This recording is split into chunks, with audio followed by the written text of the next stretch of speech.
"Name your price," they said. The War Duke of Dunharrow paid double and called her his. My brother always said war had made him cold. He was wrong.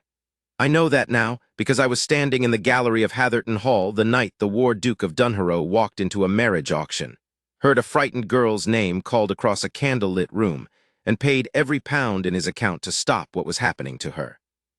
Cold men do not do that. I will tell you exactly what I saw. The Hatherton Hall auctions were not spoken of in polite society, which meant, of course, that everyone in polite society knew of them precisely. Lord Hatherton had discovered a lucrative sideline in the desperate, men whose debts had finally swallowed them whole, men who had daughters and no other currency left to trade. He arranged matches, he called them, a gathering of quality, suitable gentlemen of means presented with suitable young women of family. What it was a sale. My brother Callum, the Duke of Dunharrow, 12 years my senior, returned from the continent with a jaw set like iron and eyes the color of winter stone. Had come only because our solicitor had informed him that Hatherton held a debt marker on an old tenant of ours, a man named Ashworth who had once managed 3 of our northern properties, and managed them well until illness had stripped him of everything. Callum did not care about auctions. He cared about debts owed to men who had served our family honestly. I had come because I went where Callum went then. He had been home only 4 months from the war, and I did not yet trust him to move through the world without someone beside him. We stood in the upper gallery, looking down at 30 or so men in evening dress arranged in a loose horseshoe below. Hatherton himself, pink, prosperous, dressed as though he were hosting a perfectly ordinary dinner, moved along a low dais at the far end of the room. There were 6 girls. They stood in a short line to one side of the dais. Each wore white, which Hatherton apparently considered festive. They were between 17 and perhaps 25. They stood very still, the way people stand when they have decided the only dignity left to them is stillness. "There," I said quietly to Callum, because I had spotted Hatherton's secretary moving toward the group with a ledger, and I could read enough of the room to see that the proceedings were about to begin. "The Ashworth girl, I think she must be the one at the end." The girl at the end of the line was small, brown-haired.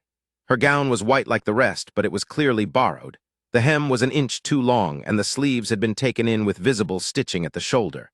She was not the prettiest girl on the dais by the standard of the room, which is to say she was not fair-haired or fashionably pale or visibly connected to anyone powerful. She had good bones, a straight spine, and a face that was at that moment completely, deliberately, heartbreakingly composed. She was looking at a point on the far wall, not at the men below, not at Hatherton, at the wall. I had the strange thought that she was deciding, right then, that whatever happened next would not reach her if she simply did not permit it to. Callum said nothing, he was watching her. "Ashworth's daughter," I said again because he hadn't responded.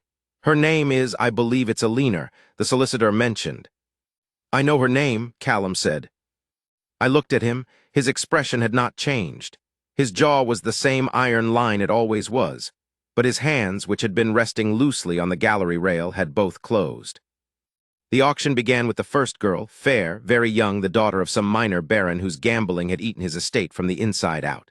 There was a stir of interest in the horseshoe of men below. Numbers were called. A winner was announced. The girl stepped down from the line and was led away to sign the marriage articles, and I watched her face as she went, and I thought, she is not looking at the wall, that one. She is looking at the floor, and she is counting. The second girl, the third. When they called Leaner Ashworth's name, something happened in the gallery that I have never told anyone until now. My brother moved. Not quickly, not dramatically. He simply stepped back from the rail, straightened his coat. He was in full evening dress, dark as a judge, and said to me very quietly, "Come with me if you like." And then he walked.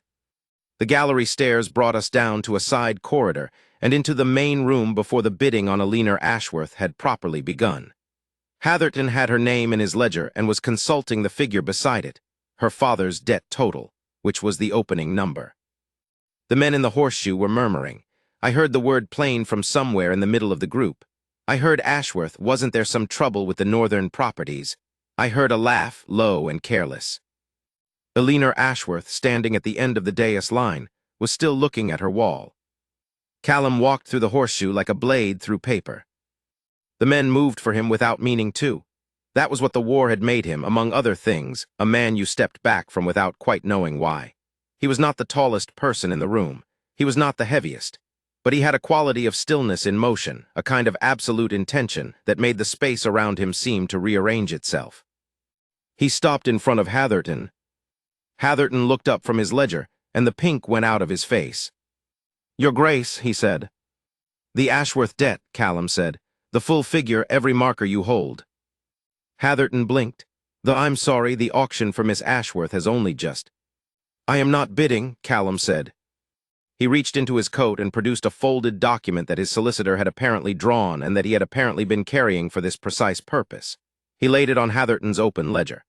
"That is a bank draft for the sum owed, plus interest compounded to today's date, plus—" A pause, perfectly timed, perfectly flat. "A figure above that which represents my assessment of the inconvenience of this evening. You will take it. You will cancel the Ashworth markers. And you will remove Miss Ashworth from your list." The room had gone very quiet. I was standing behind my brother's left shoulder, and I could see the horseshoe of men from there. The expressions of surprise, of recalculation, of something that might, in some of the younger faces, have been shame. I could see Hatherton's secretary clutching his ledger to his chest. I could see Hatherton himself, reading the draft, going from pink to white to something in between that suggested mathematics he did not enjoy. I could also see Eleanor Ashworth. She was no longer looking at the wall. She was looking at my brother. Her expression was, I have tried many times to find the right word for it. Not relief, though relief was there. Not gratitude, though that was there too. It was more like recognition. As if something she had suspected about the world, some small, fiercely protected suspicion that a certain kind of person still existed in it, had just been confirmed. She looked at Callum the way you look at proof. Hatherton took the draft. He had very little choice. My brother was the War Duke of Dunharrow, and the sum on that draft was substantial, and the alternative, whatever Hatherton imagined that might be, was clearly not one he wished to explore. The markers were produced. Callum examined each one, folded them, and placed them in his coat. "Miss Ashworth," he said then. She stepped off the dais. She did not hurry. She came to stand in front of him, and she looked up at him with that composed, direct gaze, and she said, very quietly, "You didn't need to do that." "Your father managed 3 of our northern properties for 11 years, Callum said. "He kept them profitable through 2 bad winters and a dispute with the neighboring estate that would have cost us considerably more than his debt. I owed him that, at minimum." "A beat. He is unwell," she said. "I know," another pause, shorter. "That is also why I am here." She looked at him for a long moment, then she said, "Thank you, Your Grace." And my brother, who had not spoken more than a dozen voluntary sentences to any person since he had come home from the war, said, "Callum." She blinked. "My name," he said, and something in his voice that had been iron for 4 months had gone, just slightly, the way iron goes when heat finds it, not melted, not soft, but no longer quite so fixed. "If that is acceptable." I watched Eleanor Ashworth's composed expression do something it clearly was not accustomed to doing. The corner of her mouth moved very slightly, in something that was not quite a smile, but was the territory just before one. "Eleanor," she said, "what happened in the months that followed, I observed from a respectful distance, which was the only distance Callum permitted. He arranged for their father to be seen by a physician, the best available, brought up from the city at Callum's expense, quietly, without announcement. He arranged for the Ashworth household accounts to be settled through a trust established in the father's name, so that no obligation existed between Eleanor and the house of Dunharrow that she had not chosen. He was, in all of this, extraordinarily careful about the distinction. He did not want her grateful, I understood that. I had grown up with my brother, and I knew the particular scrupulousness of his code. A debt repaid was a debt repaid, and what came after, if anything came after, had to be entirely separate from the debt. He called on her, formally, correctly, with all the tedious apparatus of propriety intact. He brought books. She had mentioned in their first conversation that she read widely and had sold her own small library to help with the accounts, and he brought them without ceremony, simply leaving them with the housekeeper until Eleanor sent him a note that said, in terms of amused exasperation, "You may bring books in person, Your Grace. There is no rule against it." He went in person after that. I happened to be present for one of those visits. I had called on Aliner's younger brother, with whom I had some acquaintance, and I found them in the small back sitting room, my large, iron-jawed, terrifying brother and Aliner Ashworth, sitting across a table covered in books and talking with the total absorption of two people who have discovered, to their mutual surprise, that they are exactly as interesting to each other as they had hoped. Callum was arguing something about the Eastern campaigns. Aliner was arguing back. She had clearly done her reading. She had also, clearly, no particular intention of deferring simply because he was a duke. He was delighted. I had not seen my brother delighted since before the war. I had nearly forgotten what it looked like. I left them to it. The complication, when it came, was not unexpected. Lady Prowith, a woman of considerable social position and considerable appetite for managing other people's business, had somehow learned of the Hatherton auction. She had not been present, but she had a network of informants that would have done credit to a small intelligence service, and what she made of the story was this. The War Duke of Dunharrow, unbalanced by battle, had made an impulsive gesture of charity toward a debtor's daughter, and was now, due to some combination of battle weariness and poor judgment, amusing himself with the girl. She said this at a dinner I attended. She said it to 12 people, none of whom lacked for social connections of their own. She said it in a tone of pitying concern. That was the most effective kind of cruelty available in a drawing room. I told Callum. He sat with it for a moment in the way he sat with things, very still, very internal, something working behind those Winterstone eyes. Then he said, "When is the Arbuthnot ball?" "Next Thursday," I said. "Are we invited?" "We are always invited. You never go." "I'll go," he said, "this Thursday." The Arbuthnot ball was the event of the early season. 300 guests, the best musicians in the city, a ballroom that ran the full south face of Arbuthnot House and glittered like something deliberately designed to make lesser venues feel inadequate. Aliner was there. I had not known she would be. I learned later that Callum had quietly ensured her invitation through mutual acquaintances, with the same careful obliqueness he applied to everything that mattered to him. She was wearing blue, not the borrowed white of Hatherton's dais, but a deep, particular blue that suited her coloring exactly, and that I later learned was the first new dress she had bought since her father's illness had begun. She wore it with the same straight spine and the same composed face, and she stood near the edge of the room with a woman I recognized as her aunt, looking perfectly comfortable being overlooked. Lady Prowith was in the center of the room, circulating. I watched her find Aliner with her eyes and calculate, and then begin moving toward a cluster of matrons near the door, her expression that of someone preparing to be helpfully informative. Callum walked in at 20 minutes past 9. The shift in the room was immediate. That was what it was to be the War Duke of Dunharrow in a ballroom. 300 people rearranged themselves, subtly, like a school of fish responding to something large moving through their water. He stood at the entrance for exactly long enough to survey the room. Then he walked, directly, without hesitation, toward Aliner Ashworth. Lady Prowith stopped moving. The matrons near the door stopped talking. The musicians kept playing, but I noticed even they had a quality of listening. Callum reached Aliner. He said something to her I was not close enough to hear. I learned later it was simply "Good evening, Aliner, would you do me the honor?" And then he held out his hand. She looked at him. That same look she had given him in Hatherton's room, proof examined, proof found good. She took his hand. They danced. My brother danced once in his entire life, so far as I know. He danced that dance. He danced it very correctly, and very close to the edge of correctly, and he kept his eyes on Aliner Ashworth's face the entire time in a manner that left absolutely no room for anyone in that ballroom to misunderstand what they were witnessing. 300 people witnessed it. Lady Prowith witnessed it from 6 feet away, having drifted close in the way she drifted, and her expression went through several stages that I found instructive to observe. When the dance ended, Callum did not lead Aliner back to her aunt. He stood with her in the center of the floor, and he said, this I was close enough to hear, having worked my way forward through the crowd with the single-minded purpose of a man who knows he is watching something that will matter for the rest of his life. He said, I should have said this before now. I did not want obligation to be any part of it, and I was waiting until there could be no question of obligation.